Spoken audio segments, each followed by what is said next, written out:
गली गली मिलता है और हर व्यक्ति लिमड़ा का दातन करे तो 22-25 लाख लोगों को दातन बेचने से रोजगार मिलता है। पैसा तो बचता ही है कॉलगेट, यहाँ के लोगों को रोजगार मिलता है। माताओं बहनों से निवेदन है कि अमेरिकन कंपनी की क्रीम ना लगाएं, फेयर एंड लवली। आप बोलेंगे जी इसी से तो गोरापन आता है। फेयर एंड लवली को मैंने 4 साल एक भैंस को लगा के देख लिया, वो अभी भी काली है। दुनिया में ऐसी कोई क्रीम नहीं है जो काले को गोरा बना दे। काला काला है, गोरा गोरा।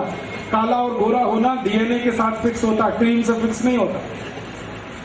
तो आप ये फालतू में फेयर एंड लवली मत लगाइए, बड़ी महंगी है। 25 ग्राम 40 रुपए की है, 1600 रुपए किलो। 200 रुपए किलो काजू खाइए, 1600 रुपए किलो की क्यों क्रीम लगाते? 400 रुपए किलो बादाम खाइए, 1600 रुपए किलो की क्रीम क्यों लगाते?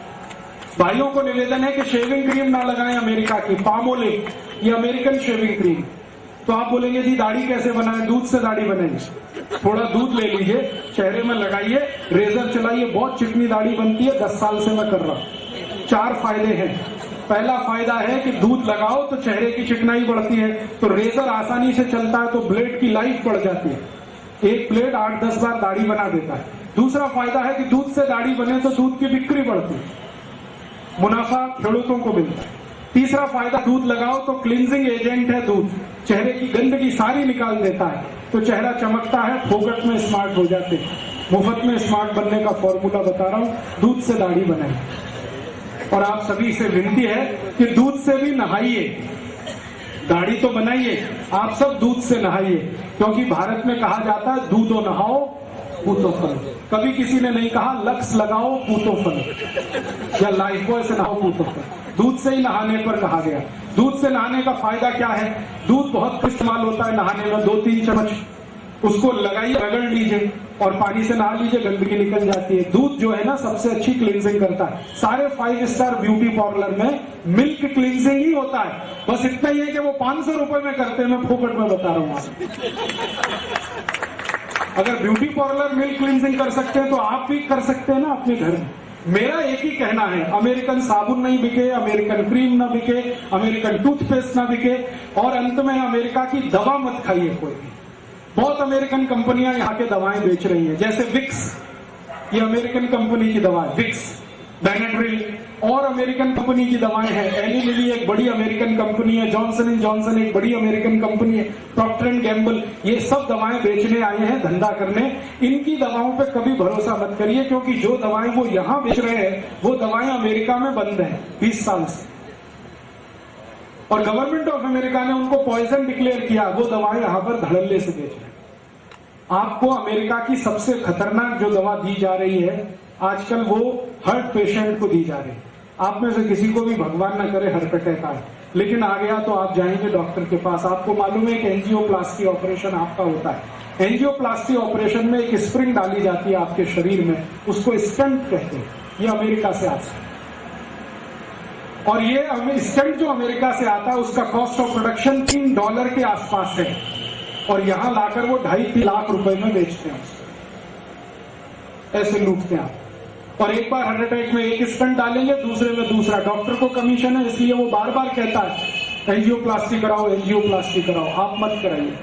फिर आप बोलेंगे क्या करें? मैं आपको बहुत दावे से कह रहा हूं ये बात, एक डॉक्टर की हैसियत से, क्योंकि मैं होम्योपैथी डॉक्टर भी हूं। कभी भी स्टंट का ऑपरेशन आज तक किसी को सफल हुआ नहीं, सक्सेस हुआ नहीं। कारण क्या है?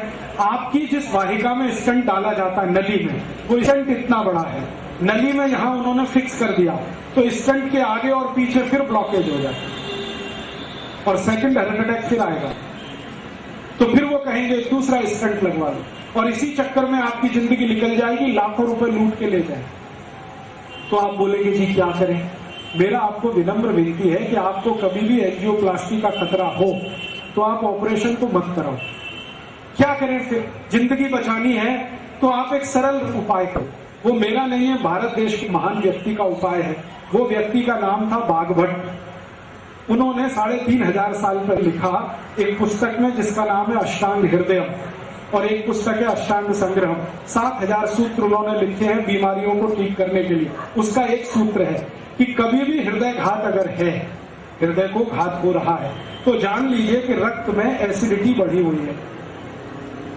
एसिडिटी समझते हैं? अम्लता। एक अम्लता होती है पेट की और एक होती है रक्त की। पेट की अम्लता बढ़े तो आपको आग जलेगी पेट में, एसिडिटी हो, आप कहेंगे आग जल रही है, खट्टी खट्टी डकार आ रही है, मुंह से पानी आ रहा है, फिर और ज्यादा हो तो हाइपर एसिडिटी होगी। यही पेट की अम्लता जब रक्त में चली जाती है तो रक्त अम्लता होती है, और रक्त अम्लता में आए तभी हार्ट अटैक होता है, इसके बिना हार्ट अटैक होता नहीं। ये आयुर्वेद का सबसे बड़ा सच है जिसको कोई डॉक्टर आपको बताता नहीं, क्योंकि इसका इलाज बहुत सरल है। इलाज क्या है? भागवत जी कहते हैं कि रक्त में अम्लता अगर बढ़ गई है तो ऐसी चीजों का उपयोग करो जो क्षारीय है। आप जानते हैं 2 तरह के केमिकल्स होते हैं, एक अम्लीय और एक क्षारीय, एल्केलाइन और एसिडिक। अभी अम्लीय और क्षारीय को मिलाएं तो क्या होता है? अम्ल और क्षार को मिलाओ तो न्यूट्रल होता है कि नहीं?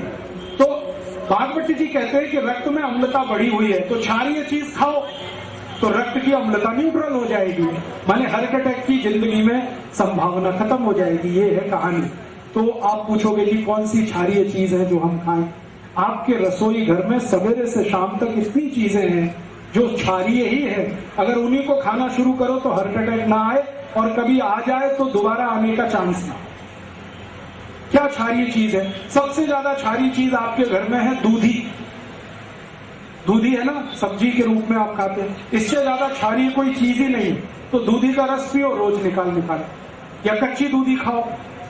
स्वामी रामदेव जी कहते हैं कि नहीं, दूधी रस पियो, दूधी का 3.25 लाख लोगों को ठीक कर दिया उन्होंने दूधी का रस पिला, और उनमें हजारों डॉक्टर हैं जिनका खुद हार्ट अटैक होने वाला था, वो दूधी का रस पी के आते हैं। क्योंकि मैं हरिद्वार जाता हूँ रामदेव जी के यहाँ, तो हजारों डॉक्टर इस देश के वहां जाते हैं, चुपचाप दूधी का रस पीते हैं, 3-3 महीने 4-4 महीने, आके फिर क्लिनिक पे बैठ जाते हैं। वो बताते नहीं हम कहाँ गए थे, वो कहते हम न्यूयॉर्क गए थे, जर्मनी गए थे ऑपरेशन करने, वो रामदेव जी के वहां गए थे।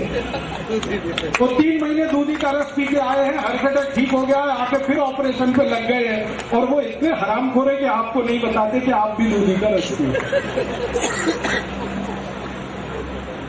आप तो दूधी का रस पियो। इसको जो रामदेव जी कहते हैं ना, वो भी भागवत जी के आधार पर कहते हैं। भागवत जी कहते हैं कि रक्त की अम्लता कम करने की ताकत सबसे ज्यादा दूधी में है, तो दूधी का रस पियो। कितना पियो? रोज 200 मिलीग्राम पी लो। कब पीना? सवेरे पी लो, नाश्ते में नहीं तो भोजन के बाद पी लो, आधे घंटे के बाद पी लो। और दूधे के रस की और ज्यादा क्षारपन बढ़ाना हो तो दूसरी क्षारीय चीज हमारे घर में है, वो है तुलसी। तुलसी बहुत क्षारपन है, तो तुलसी का रस मिला दो। और एक तीसरी चीज है वो क्षारीय है, उसका नाम है पुदीना। पुदीने का रस उसमें मिला दो। और एक क्षारीय चीज है अपने घर में, काला नमक, और एक है सेंधा नमक। ये काला और सेंधा नमक क्षारीय है, लेकिन बाजार से जो आता है ना आयोडीन युक्त, ये अम्लीय है। ये आयोडीन युक्त नमक के चक्कर में मत फंसना। काला नमक खाओ, नहीं तो सेंधा नमक। तो सेंधा नमक ले लो, थोड़ा दूधी का रस ले लो, थोड़ा तुलसी का रस ले लो, पुदीने का रस ले लो, कोतंबीर का रस भी क्षारीय है। ये सब क्षारीय मिला के रोज पियो। 3 महीने में आपका ब्लॉकेज निकल जाएगा, अम्लता कम हो जाएगी, 2.5-3 लाख रुपए फालतू खर्च होने से बच जाएंगे। और जो बच जाए तो गौशाला को दान कर देना, तो गौशाला का भी फायदा है। डॉक्टर को देने से अच्छा गौशाला को देना। और एक दूसरी जानकारी आपको दे दूं कि रक्त की अम्लता से अपने शरीर में 48 रोग आते हैं। 48। उसमें से पहले नंबर का रोग है जिसका नाम है हार्ट अटैक। दूसरे नंबर का एक रोग है, ये भी रक्त की अम्लता का ही रोग है, उसका नाम है डायबिटीज। तीसरे नंबर का एक रोग है, ये भी रक्त अम्लता का रोग है, जिसको आप कहते हैं पैरालिसिस। चौथे नंबर का एक रोग है, वो भी रक्त अम्लता का रोग है, जिसको कहते हैं ब्रेन हेमरेज। ऐसे 48 रोग हैं जो रक्त अम्लता से होते हैं। माने रक्त की अम्लता अगर ठीक हो तो 48 रोग ठीक हो जाए। और ये अम्लता ठीक करने के लिए दूधी आपके पास है, कोथिंबीर आपके पास है, पुदीना आपके पास है, काला नमक आपके पास है, सेंधा नमक आपके पास है। और बता दूं, आप में से कोई जैन है, ये उनके लिए नहीं है, अजैन लोगों के लिए बता दूं, गाजर बहुत क्षारीय है। गाजर भरपेट गाजर खाओ, जब तक मिले खाओ, कद्दूकस में घिस घिस के खाओ, रक्त की अम्लता सबसे कम करती। मूली रक्त की अम्लता कम करती है। गाजर है, मूली है, चुकरकंद बीट्स जिसको आप कहते हैं, ये बहुत रक्त की अम्लता को कम करता है। जमीन के नीचे जो कुछ भी होता है, शेंगदाना, मूंगफली, ये रक्त की अम्लता को कम करती है। गुड़ रक्त की अम्लता को कम करता है। तो जितनी चीजें रक्त अम्लता को कम करती हैं वो घर में हैं। इनको आप खाते रहोगे तो 48 बीमारियों से बचे रहोगे, फालतू की दवा खाने की जरूरत नहीं। अब एक दूसरी जानकारी कि रक्त की अम्लता से जो 48 रोग होते हैं, ऐसे उल्टा भी है, रक्त क्षारीय हो जाए तो भी लगभग 25 से 30 रोग होते हैं। तो आप बोलेंगे अब इसके लिए क्या करें? अगर रक्त क्षारीय हो गया है तो अम्ल की चीजें ज्यादा खाओ, अम्लीय चीजें ज्यादा खाओ। अम्लीय चीजें क्या है आपके पास? संतरे का रस, मौसम्मी का रस, नींबू का रस, अनार का रस, ये सब अम्लीय चीजें हैं। इनको ज्यादा खाने लगो, क्षारपन ठीक हो जाएगा तो क्षारीयता की बीमारियां खत्म हो जाएगी। तो आप बोलेंगे और क्या करें? 2-3 बातें और कर लो तो अच्छा है, मैं करता हूं वो आप भी कर लो। बीमारी मत पड़ो, चक्कर ही नहीं है सारा। ये तो सब झंझट तब है जब आपकी अम्लता बढ़े या क्षारता बढ़े। आप बीमारी मत पड़ो, स्वस्थ रहो, तंदुरुस्त रहो, मस्त रहो। मैं जब आया था ना वापी, तब से आज तक कोई डॉक्टर के पास नहीं गया, 10 साल हो गए, और अगले 10 साल जाने की तैयारी नहीं है मेरी, जब तक कि कोई मुझे गोली से ना मारे और बम ब्लास्ट से ना मारे, तब तक तैयारी नहीं है। मेरी गलती से तो बीमार होता नहीं। आप भी वो गलती मत करो। आप बोलोगे कि हम क्या गलती कर रहे हैं? छोटी छोटी कुछ गलतियां जो रोज हम करते हैं वो कर दो, बीमारी ही नहीं आए। मैंने वो बंद की है। जब से मैंने बागवट का अष्टांग हृदयम पढ़ा, तब से मेरी जिंदगी में मैंने कुछ नियम बनाए, वो आप भी बना लें।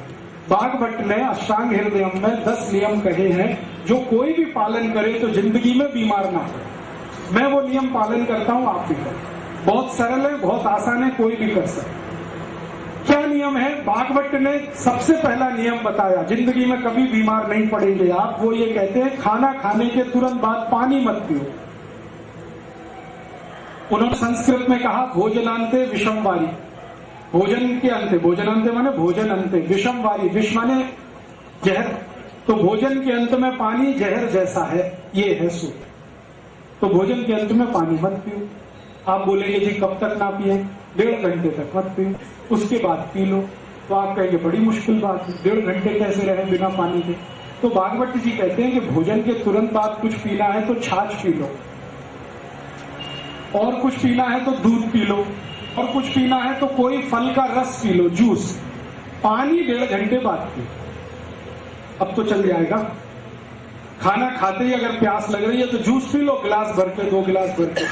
जूस कौन सा पिए? जो सबसे सस्ता मिलता हो जिस सीजन में, सबसे सस्ता। सबसे सस्ते से मतलब है ज्यादा उत्पादन होगा तभी सबसे सस्ता होगा।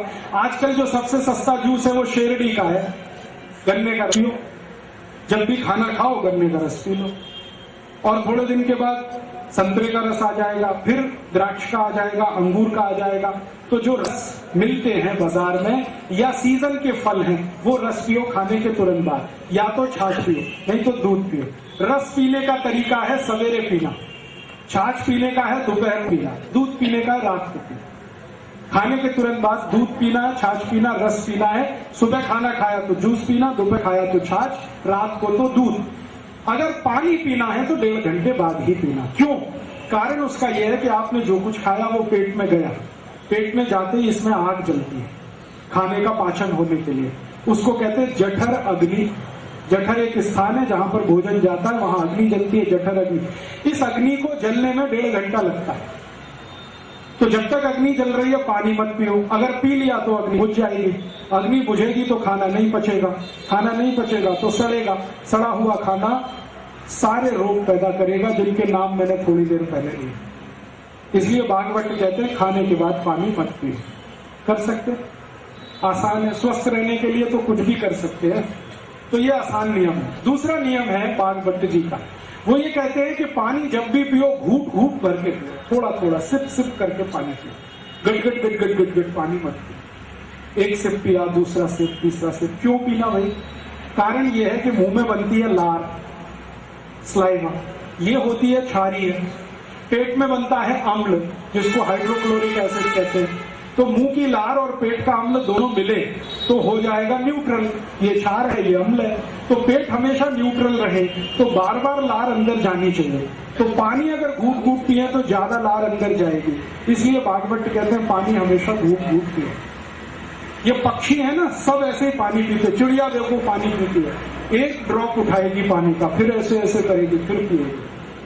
भागवत की पक्की चेली है सारी चिड़िया, बिना किसी कॉलेज में जाए वो सीखती है। आप इतने बड़े होशियार लोग हैं, आपको ये नहीं मालूम? कुत्ता कैसे पानी पीता? चाट चाट के। भागवत का चेला है ये कुत्ता। हाँ, सारे जानवर पानी ऐसे ही पीते। गाय को देखो, पहले पानी को मुंह में भरेगी, फिर थोड़ी देर रोकेगी, फिर पिएगी ताकि लार अंदर जाए। तो जानवर कर सकते हैं तो आप भी कर सकते हैं। आप तो पढ़े लिखे हैं, होशियार। तो पानी घूट घूट पीना शुरू कर दो। दूसरा नियम। तीसरा नियम है ठंडा पानी कभी मत पियो। ठंडा पानी उन्होंने कैसे लिखा? ये नहीं लिखा ठंडा पानी मत पियो, उन्होंने लिखा है शरीर के तापमान से कम तापमान का पानी मत पियो, पानी ठंडा पानी मत पियो। अब ठंडा पानी से मतलब फ्रिज का पानी मत पियो, बर्फ डाला हुआ पानी मत पियो। क्यों नहीं पिए? मैंने इसका देखा एक्सपेरिमेंट करके कई मरीजों पर। जो लोग बहुत ठंडा पानी पीते हैं ना, उनकी लार्ज इंटेस्टाइन संकुचित हो जाती है।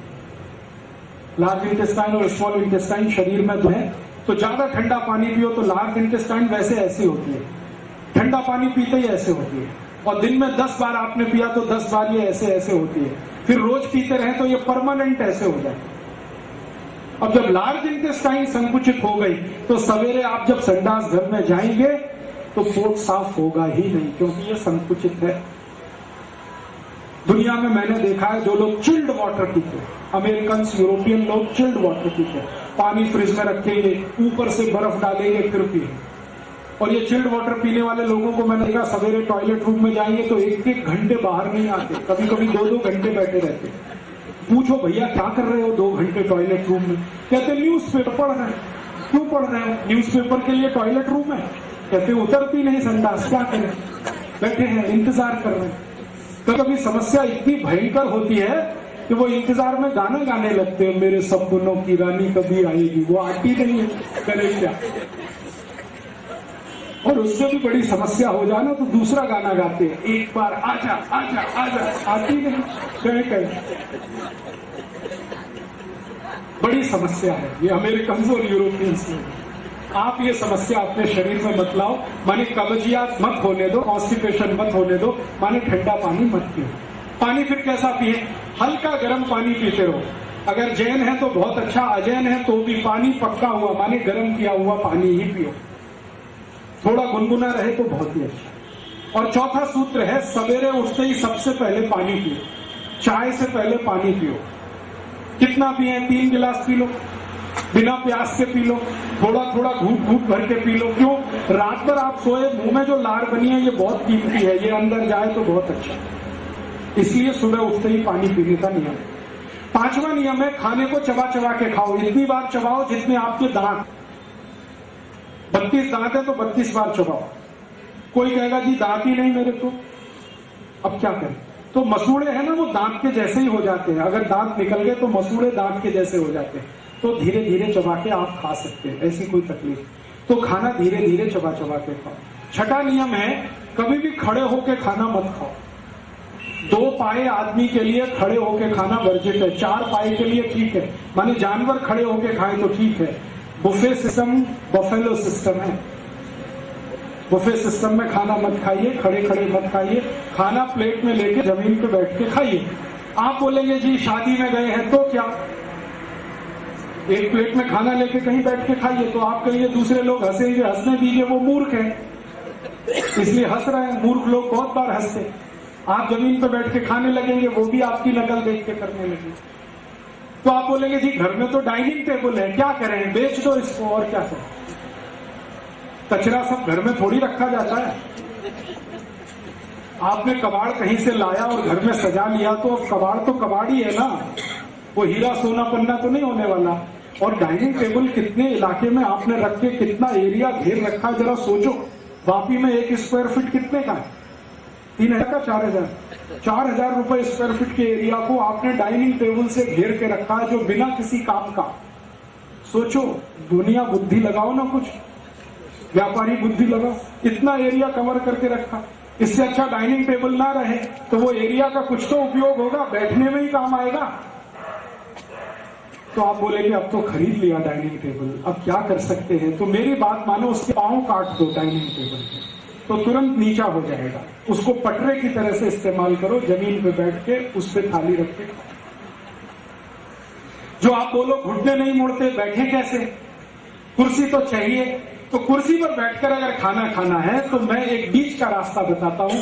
भागवत जी ने वो नहीं कहा, मैं कह रहा हूं कि आप कुर्सी पर ऐसे बैठो जैसे सुख आसन में बैठते, आलती पालती मार के कुर्सी पर बैठ जाओ, फिर खाना खाओ।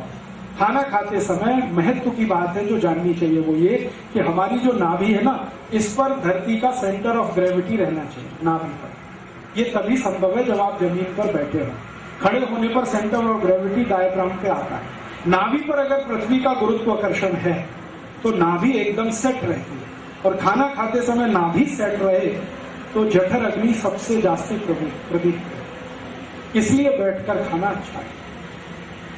फिर सातवां नियम है कि कभी भी आप खाना खाएं तो दो चीजें एक साथ ऐसी मत खाना जो एक दूसरे के विरोधी है।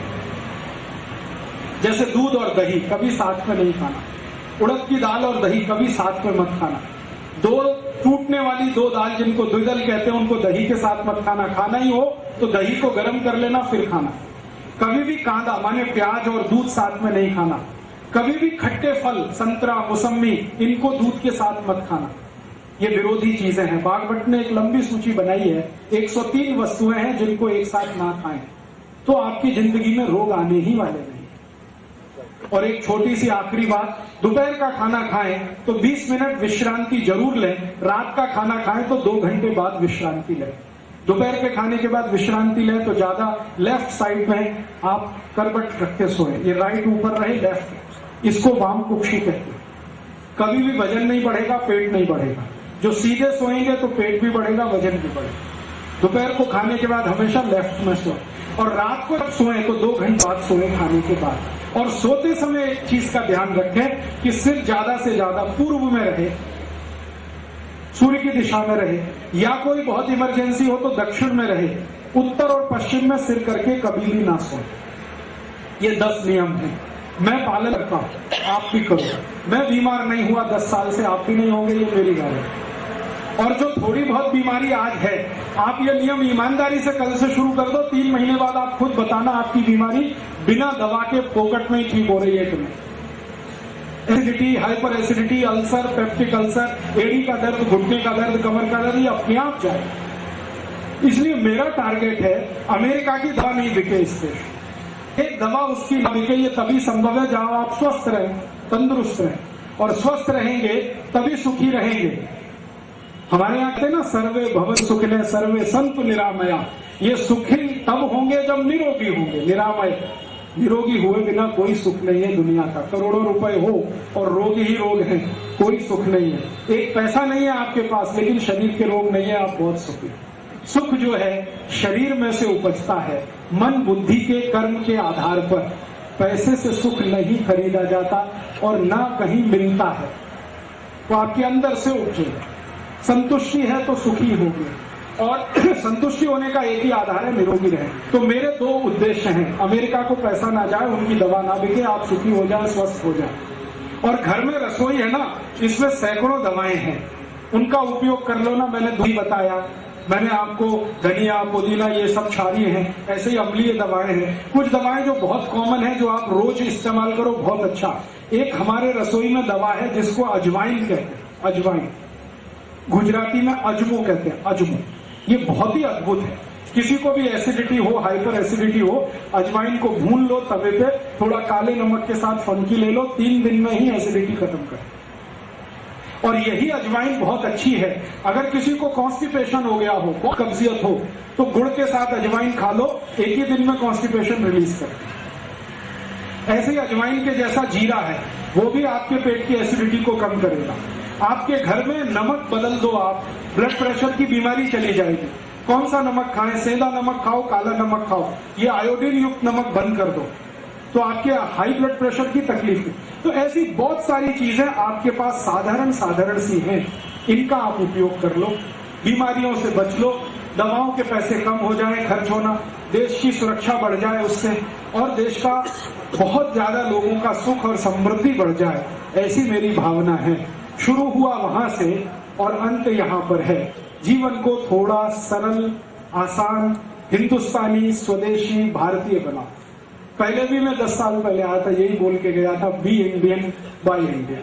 बी इंडियन का माने भारतीय बनो, भारतीय वस्तुओं का उपयोग करो। अब भारतीय वस्तुएं क्या है? भारतीय भोजन, भारतीय भजन, भारतीय भेषज माने औषधि, भारतीय भाषा, भारतीय भूषा, ज्यादा से ज्यादा इनका उपयोग करो।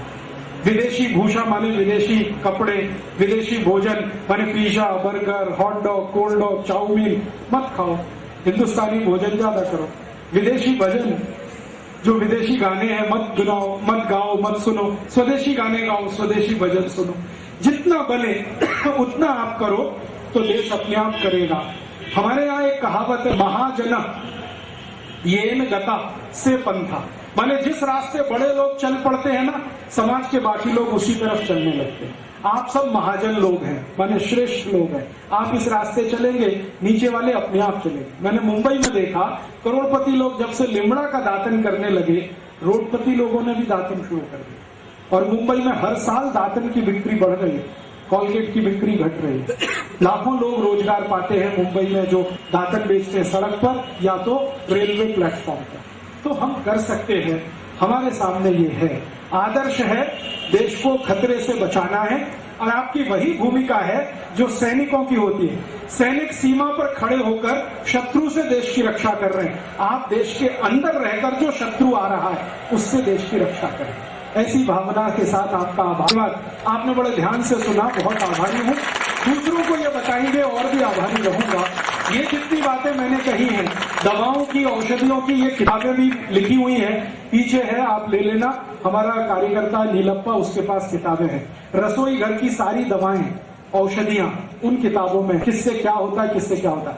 अष्टांग हृदयम के जो 10 सूत्र दिए, उनके और ज्यादा सूत्र पढ़ने हो तो वो भी किताब है। अपने शरीर को जितनी भी बीमारियां होती हैं, चर्म रोग की, कैसे दूर करें घर की दवाओं से, वो भी किताबें हैं, आप ले जाइए। कभी भी मैंने किसी किताब पर कॉपीराइट नहीं माना है, आज भी कहता हूँ कोई पुस्तक पर कॉपीराइट नहीं है, सबको कॉपी करने का राइट है। आपको अच्छा लगे तो मेरा नाम निकालकर अपना छपा लेना, अपने नाम से किताबें बना लेना, मैं कभी मुकदमा लड़ने आपके खिलाफ नहीं आऊंगा। और जो कुछ मैंने बोला है, इसकी सीडी भी है, पहले तो कैसेट थी, अभी सीडी है, 40 घंटे की ऑडियो सीडी है, वीडियो सीडी है। आप ले जाइए, कॉपी कर करके लोगों को बताइए, ताकि ये विचार जल्दी से फैले और लोगों तक ये दूर तक पहुंचे। तो शायद चेतना ज्यादा हो, और चेतना बढ़ेगी तो देश जरूर बेहतर होने वाला है, आजादी बचने वाली है, सभ्यता और संस्कृति रहने वाली है।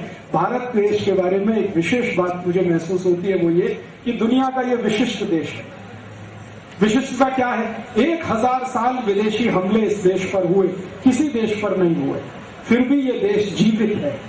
इसकी सभ्यता अभी बची हुई है, संस्कृति बची हुई, वरना दुनिया के देश कब के मिट गए और खत्म हो गए।